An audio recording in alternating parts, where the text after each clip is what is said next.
What's up, guys? Winter Kills here, just letting you know that right now I'm currently in the next great YouTuber competition, and you can actually go and vote for me if you want to. If you weren't aware, I'll leave a link to the video in the description. You can go there to vote for me if you want. If not, I appreciate your time anyways, and enjoy the rest of the video, guys. What's up, guys? Winter Kills here, and welcome back to a brand new post-commentary duel video. So right here we've got Subterrors versus, of course, me playing Atlantean Mermails.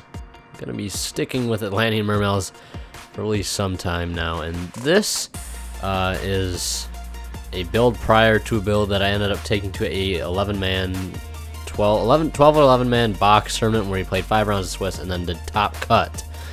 Now I'll end up telling you guys how that all went very soon. I'll be uploading the feature matches from that as well as the final round.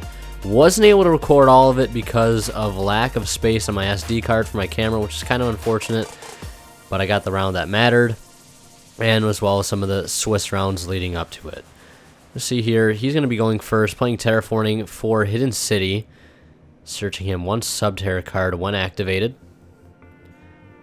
One interesting about this deck is the Prediction Princess engine allows it to not only help enhance the plays of Subterrors, but also allows them to play Pot of Taboos, which is absolutely insane.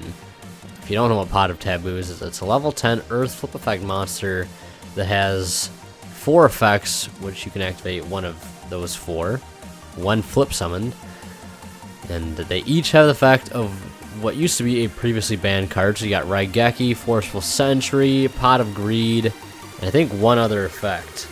So it's pretty good, and the fact that this deck can get it out so easily is impressive, and gives it a fighting chance. I think, not as a a meta deck, but just as a deck as a whole, gives it at least a fighting chance.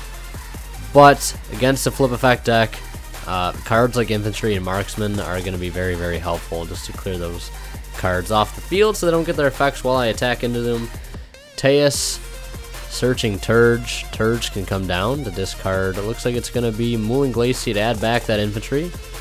Then I'll reuse the infantry to hit his back row. He's going to Book a Moon, the Megalo, which is unfortunate. If I would have had the Mizuchi beforehand, because sometimes I do open up that card a lot, and I'm also debating on playing the Abyss Scale of the Kraken, because I bought in a Euro print box of Abyss Rising. My shop was nice to order some of those boxes. I think they had 4 total. I already bought one.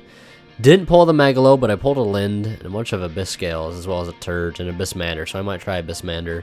Looking nice, though, for the Euro prints. And I want to play a Kraken, Abyss Scale of the Kraken, for monster negations, because I think it's actually pretty decent in this format against a lot of decks that rely on solely monster effect, as we kind of moved away from the whole spell negation thing.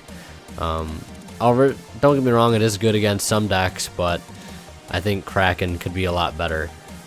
See, Book of Mooning my Megalo, allowing me to equip that Zuchi to Teus. He'll set a back row, or not a back row, set a monster, but I don't think it's going to be enough to hold off the attacks here. He will use Hidden City to get rid of the Mizuchi. I think it does have an effect.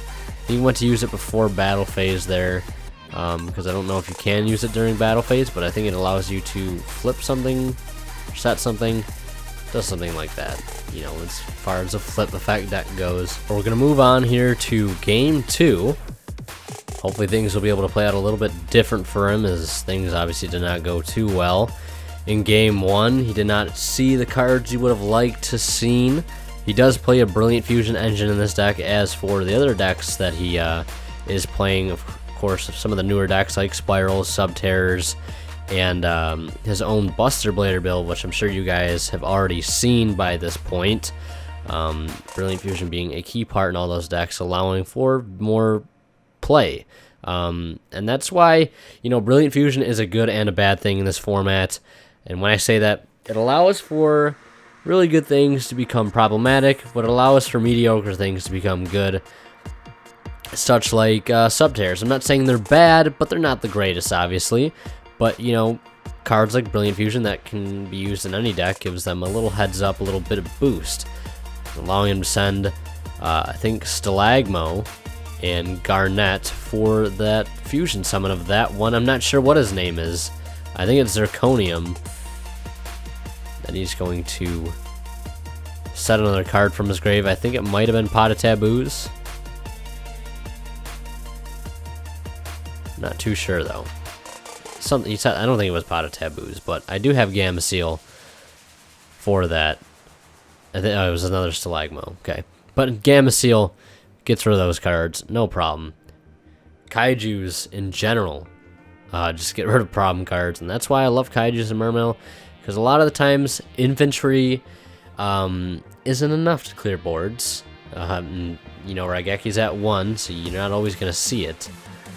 You know, I kind of want to get back to playing double Dark Hole Raigeki like I used to play, because, like, you do want to go second, you do want to open up the field to OTK, but I've ended up switching, by this point while I'm recording this, I've ended up switching to a full Kaiju engine with Slumber, 2 Gamma Seal, a Kamungus, and a Radiant, and I'm actually really enjoying it. I would play the Moth one, but I like Radiant a little bit better because it is a level 7, so I can put it on my side of the field, and I can use it for rank 7 plays for Red Eyes Flare and Big Eye. Obviously not, of course, obviously not Gaios, but for other rank 7 plays, can be helpful.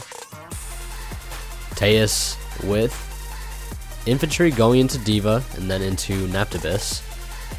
A little 3-step triple combo there. Sending Dragoons, can't see the graveyards all glared, but sending Dragoons, adding Megalo and Infantry.